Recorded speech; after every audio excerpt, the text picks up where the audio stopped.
The Hazy podcast is brought to you by EKtheDJ and Michael Reid. Join them each season as they discuss the adventures contained in various audiobooks. This season, they'll be providing reactionary commentary on the So I Got Hazed audiobook by Michael Reid.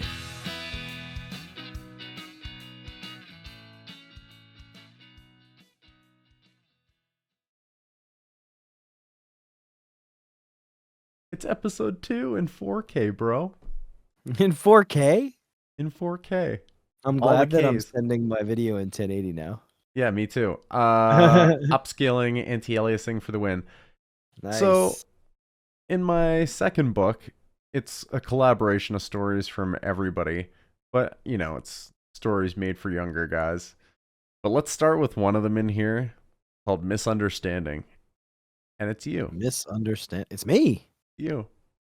All right. In 2005, Eric Davis lived in our fraternity's chapter house. At the time, Eric was taking lithium for depression. True. I can confirm. Before one of our parties, Eric went to grab a bite to eat and pick up his prescription from the pharmacy. When he got back to the house, one of the brothers needed help moving speakers. Eric set his pill bottle down and food beside the bar.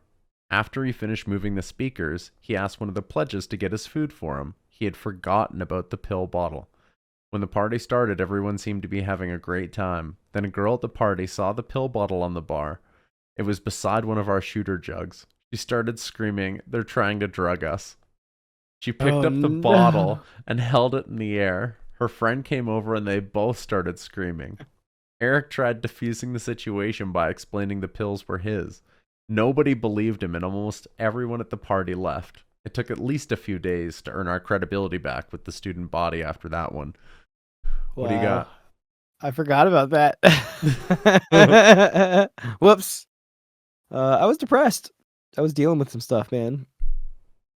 Doesn't that add to the depression? You're like, oh man, well now that I have to explain to this entire fucking party that it's not GHB and it's something for me.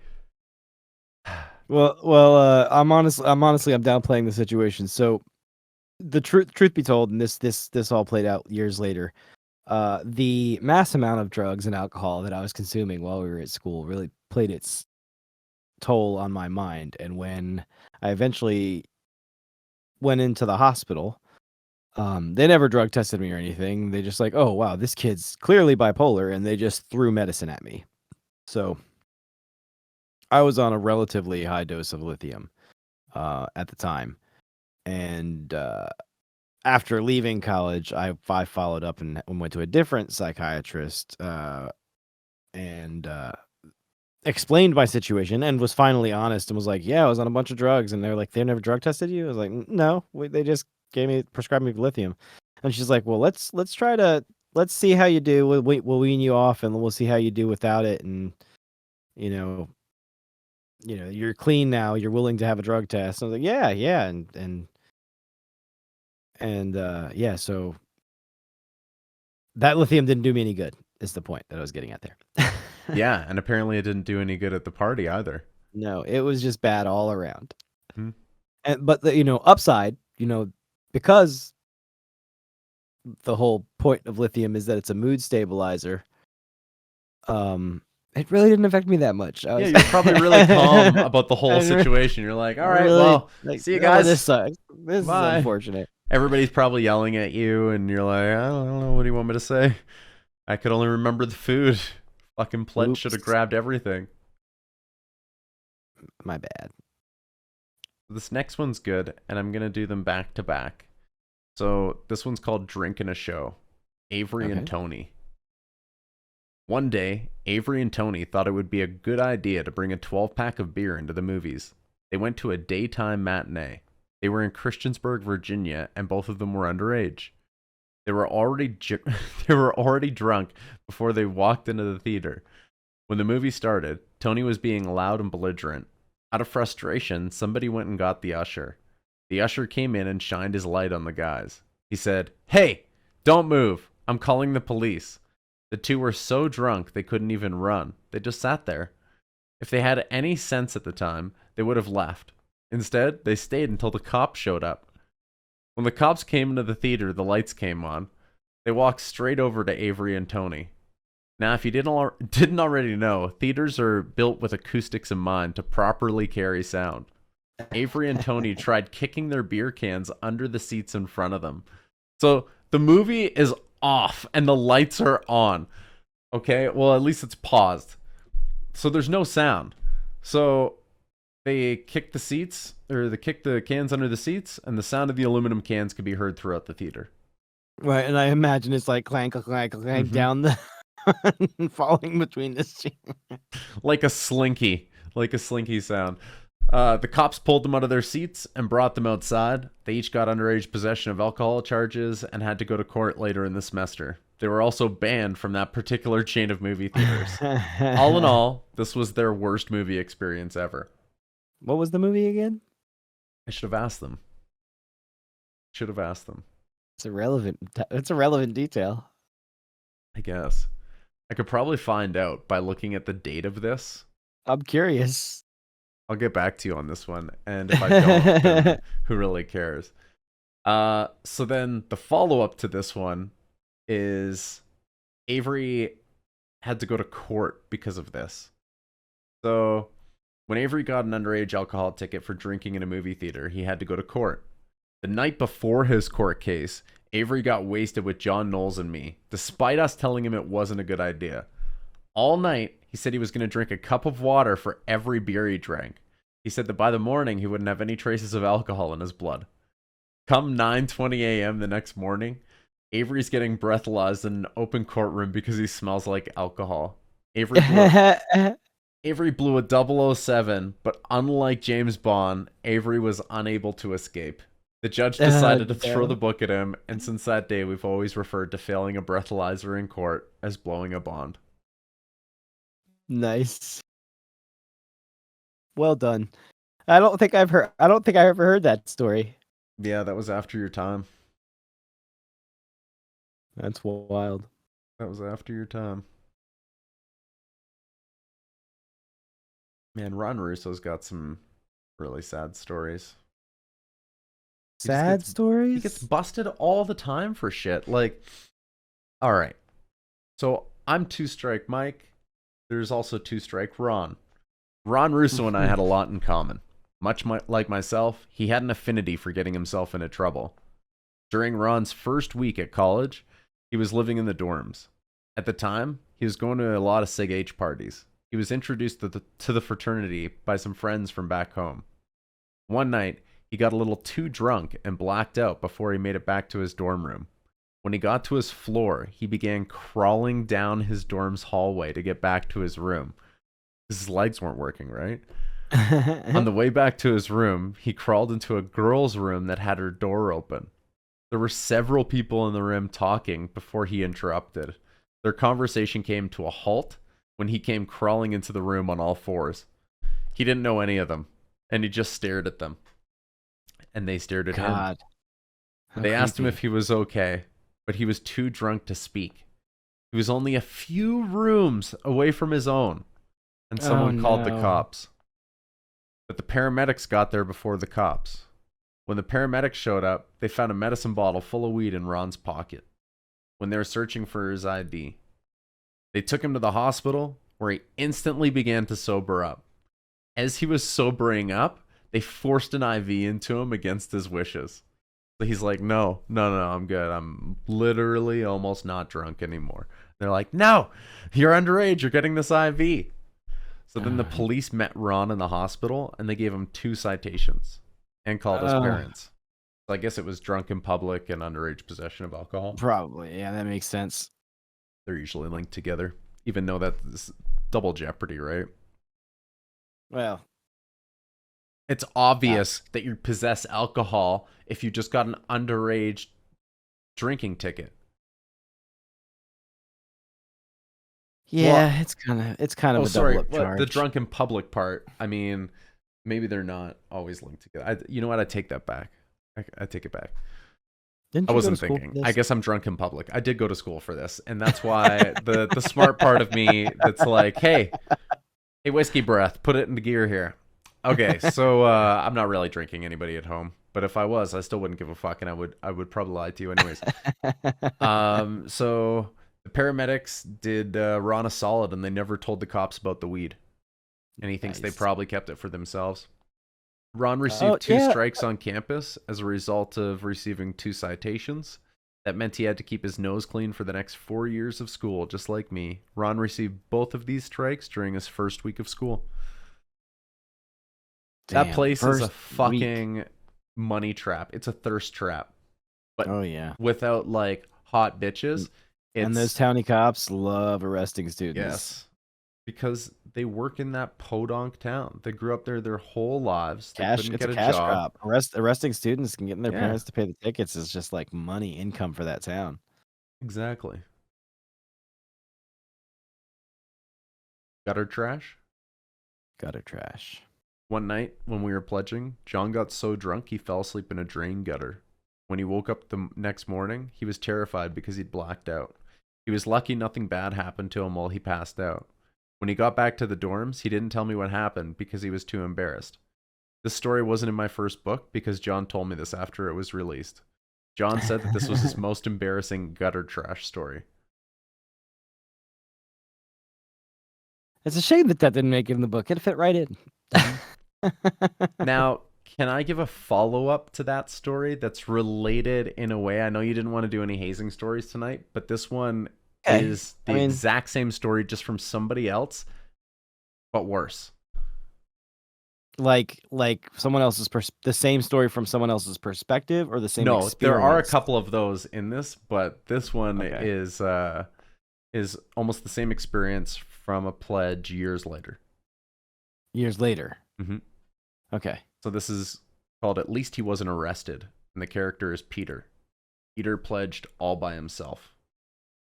Everybody else had dropped out. He was the last one. He made it into the fraternity. Spoilers! And this is a story on Sweetheart Night. So Sweetheart Night is the ultimate blackout night for pledges of my fraternity. The event starts with a scavenger hunt while dressed in drag.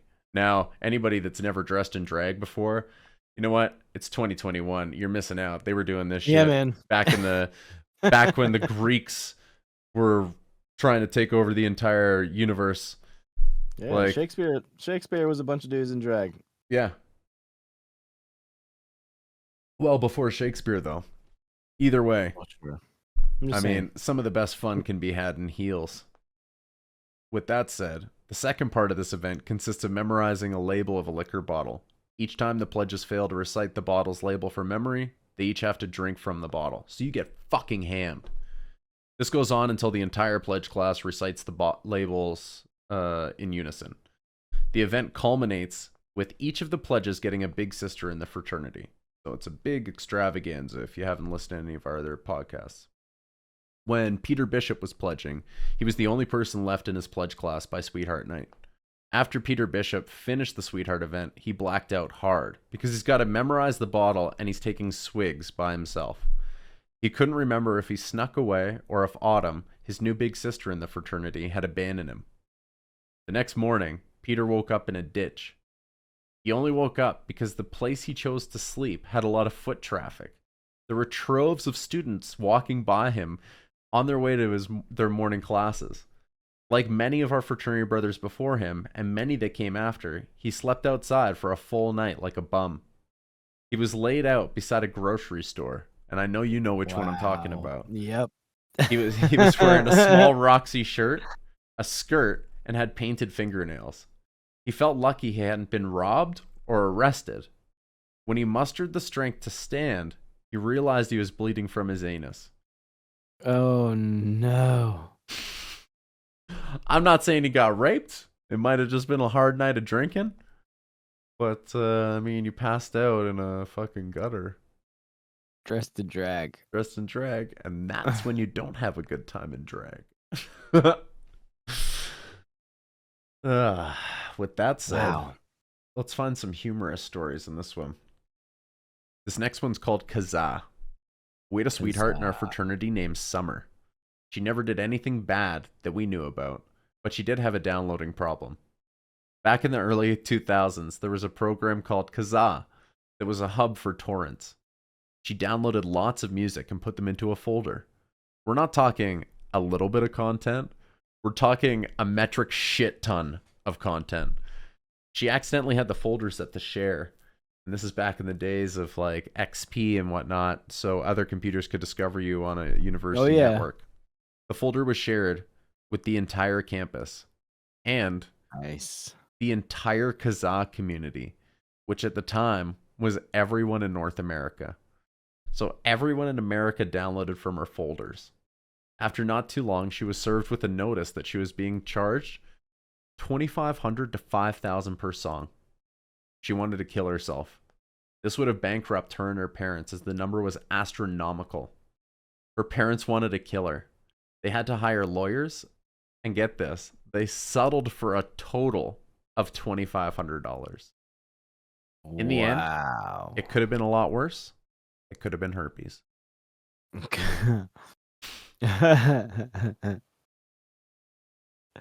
Wow. Yeah, dude. And you and I know how serious that shit is. Like, Yeah. content copywriting and just the amount of time that Hollywood's willing to put into chasing people, and even YouTube and stuff like that. You can get pulled down really fast with a couple cease and desists.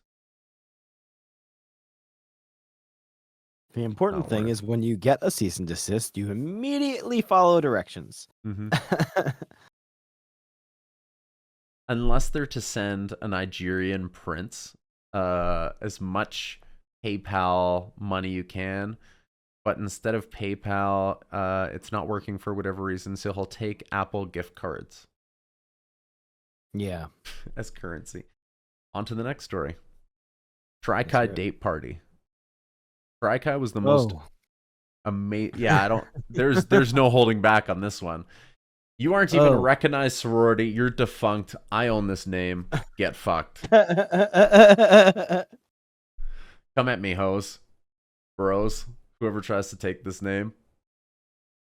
TriKai was the most amazing sorority on campus. They were all batshit crazy and beautiful.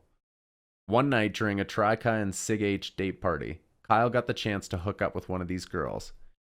He had always wanted to get with her, but never had the liquid courage. One of his friends often warned him to watch out for this girl because she slept around. He took her up to his room, and he hiked up her skirt, and she wasn't wearing any panties. She told him that none of her sorority sisters were either. Kyle freaked out because when he went down on her, he saw something he hadn't noticed at first. The girl had a cartoon Band-Aid right beside her vagina lips. What? He asked her what the Band-Aid was for, and she said that she had cut herself shaving. Since Kyle didn't see that much action, he went for it. It turns out she did not have herpes, but that was a gamble. Wow. Yes. She cut herself shaving. Yeah, dude. I mean, I kind of believe that, because at that age, I mean, it's sort of new for some people. I don't know. Am I being too sympathetic? I wouldn't have done it because I'm not that kind of guy. I mean, I'm just curious, like, how closely was this Band-Aid to? You know what? Didn't get that strong of details. Next time somebody tells me a story, I'll ask for precise measurements. I mean, if the Band-Aid is not very close to the entry point, like, yeah, it could just be. Could just. I don't know. Yeah. I'm gonna get a tattoo of a Band-Aid near my junk.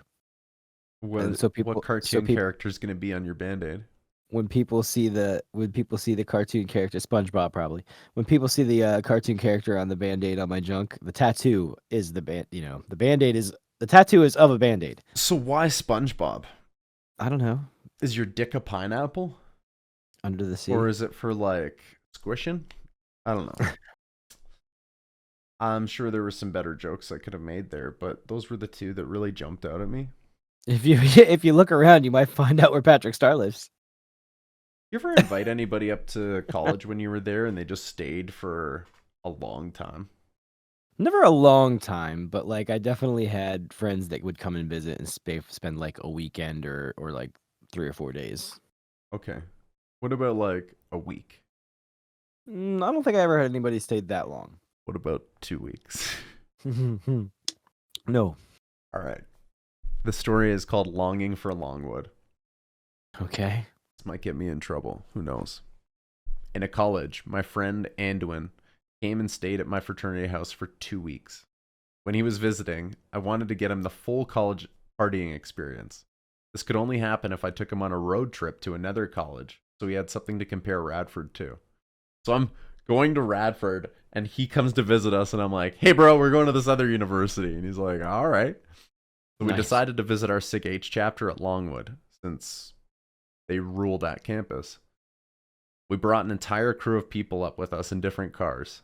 Our car had Anduin, myself, Ovi, and a girl named Raven. At this time, I was dating a girl named Sarah, and I thought I was going to marry her. But Raven? Damn. Raven was fine. On the trip from Radford to Longwood, everyone except Anduin drank in the car. We got smashed before we got to Longwood. Ovi and I both got to kiss Raven on the road trip. She also let me film her changing into a dress in the back seat. So this is before we even get there. So this is going to be lit. When we get to Longwood, our fraternity brothers at the Longwood chapter couldn't have been any more welcoming. And we thought at first they were going to be like, get the fuck out of here. Why'd you bring so many goddamn people? They had so many party houses and so much going on while we were there that we came at the perfect time. It was only the afternoon, and our road trip crew were all hammered, except for Anduin. While we were introducing ourselves to these people, the topic of drinking games came up. I wonder why. I challenged them to a game of Edward 40 hands, where everyone duct tapes 40s to their hands. It was a decent bonding experience with the brothers from another chapter. Anduin also got the chance to start drinking, and he helped us win Edward 40 hands. Because he hasn't drank anything all day. He's been sober the whole time. He's ready. When we went to the next party, I couldn't help myself. I told Raven to wait up. I'm like, hey, hold on a sec. And we were far enough behind the group that I grabbed her, and I just pulled her close, and we started making out. And I was so drunk that I only remember making out because when I spun afterwards, I almost hit a mailbox. And I'm like, oh, that was close. I was hammered and trying to fuck her against a mailbox in broad daylight. See, that's what the next line says. You're out of control.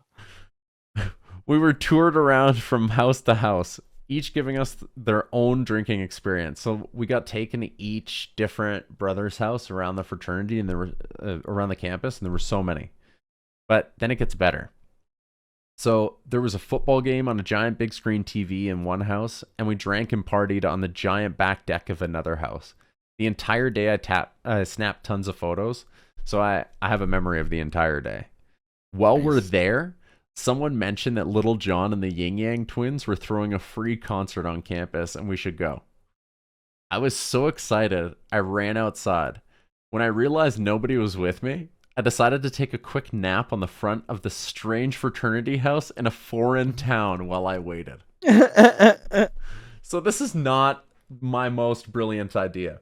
You're not thinking. And I may or may not have other pending legal issues that this should not be going on right now. Yes. Legal issues. I think I was 21 I'm 21 at the time anyways. I was so excited I ran outside. When I realized nobody's with me, I slept on the ground. Okay, so I woke up to my brother Ovi screaming at me that I couldn't sleep on the lawn. He said, come on, we have a concert to go to. So I got up like a fully charged drunk and just ran ahead of Ovi. Like full fucking tilt. I saw a tiny hand railing beside a campus building and jumped over it to gain more distance. So if you're looking at me, I'm the edge of a building you're coming up on. I'm the edge right here. And to the side right here is one of those stairwells that leads down so that people can walk down the stairs over here and go in a door just by the edge of the side of the building. Sure. So I jump over that thinking it's 4 feet. To my surprise, it had a 15-foot drop on the other side of it, dude. So I plummet. When I hit the ground, but I'm drunk as shit and running at full tilt. So when I hit the ground, I rolled like a stunt devil and I should have broken something, but I was scratch free. Ovi checked on me to make sure I wasn't hurt. I laughed it off and we ran to the concert together. I was so drunk that I managed to push my way to the front of the stage. I could reach out and touch the Yin Yang twins if I wanted to. I dared not because I didn't feel like getting my ass kicked, but it was a great experience. So what I kept doing while I was drunk is I'd have my camera up or whatever, and I'd be like, Bill, are you up there, Bill? Or like just use a random name. Shannon, it's me. Are you up there? And I'd be like, 1. And then I'd be like, Shannon, is it you? And I'd be like, 2. And I'm like slowly wiggling and through the crowd. And then if it was one line, I might move over a little bit, but I worked my way up like a little frogger snake. When the concert was over, the group of us went to a Sig H house party. The house was a 4-story mansion with graffiti all over the inside of the house. During the party, I kissed Raven every chance I got. It was the best makeout session and was ruined when Anduin broke us up and asked, "What are you two lovebirds doing?" He whispered into my ear and reminded me that I was dating a girl back at Radford named Sarah. I was fucking pissed at him because it wasn't any of his business. I went inside the house to dance and get my mind back on track. I didn't need to feel guilty cheating on a girl that I had just started dating. When I walked around the dance floor, a random girl grabbed me and said, "Hey, you're sexy as fuck." I was so flattered, I instantly went into game mode. Within a few moments, we're making out. She told me that I was a way better kisser than my fraternity brothers at Longwood. When she told me that, I went into the kitchen and poured dish soap and water into my mouth. I didn't want to get herpes. I was drunk. It doesn't make sense now, and it hardly made sense then, but it was over the top, and that's me, and whatever. When I walked away from the girl, I walked around the house and watched live graffiti. A fraternity brother was spray painting art inside the house, and I caught it on my camera. After watching the graffiti, Anduin came and got me again. He asked if I wanted to go to McDonald's up the road. I said yes because I was wasted. Now, bro, I know I use a lot of words that imply it's like the hardest or most difficult. When I say this is the busiest fucking McDonald's I've ever seen in my life, in 35 years, this is the busiest McDonald's I have ever seen in my life. You would have thought that, I don't know what the kids like, Pokemon, Billie Eilish, Idris Elba, I don't know, some superstar. It was body to body in there. Like there was somebody important in there that everybody wanted to see. Okay? So when we got there, it's the busiest McDonald's I've seen in my life. It was like a nightclub inside with drunk customers packed body to body. Mostly everything after that is a blur.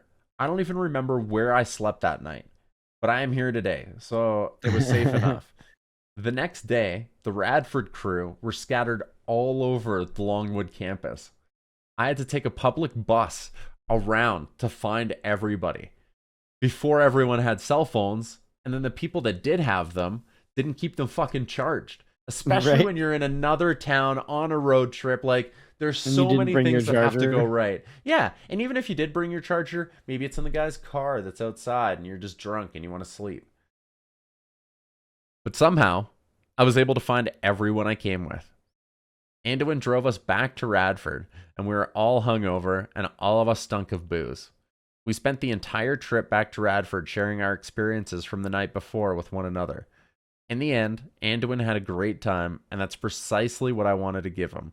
I couldn't wait for a good shower when we got back to Radford to clean all the smut off myself. A few weeks later, I got mono. To this day, I wonder if it came from Longwood or other shenanigans that came along the way. So yeah, Oro was that girl that said you're a better kisser than all the guys in Longwood. I mean, that would be karma, wouldn't it? Yeah. So speaking of forgetting chargers and devices dying, I left my laptop charger in the car, and For serious? I'm absolutely serious. Give me 1 sec. Actually, well, hold on a second. You know what? This is a great place to end. We're 30 minutes Is it really? in. Yeah. 30 minutes? Oh no! Well, hey. I forgot to hit the record button. Are you serious? No, that's that's circa 2001. Okay. Yeah, so another great episode. You got a little bit of every kind of story. Yeah, that was a good that's a good first episode for this season. That's Wait, isn't this the second episode? Is it? Was the first episode the wrap-up episode? You're right. This is the first episode of the second season. Right. Like I said earlier, folks, I promise I'm not drinking. Anyways, Whiskey with that brain. note, thanks for joining me, buddy. Thanks for having me. I'm happy for the new evolution, including now in HD. Now in HD, but now they have 8K, so we're really lagging behind here. We got to add some more cameras. More cameras, stat.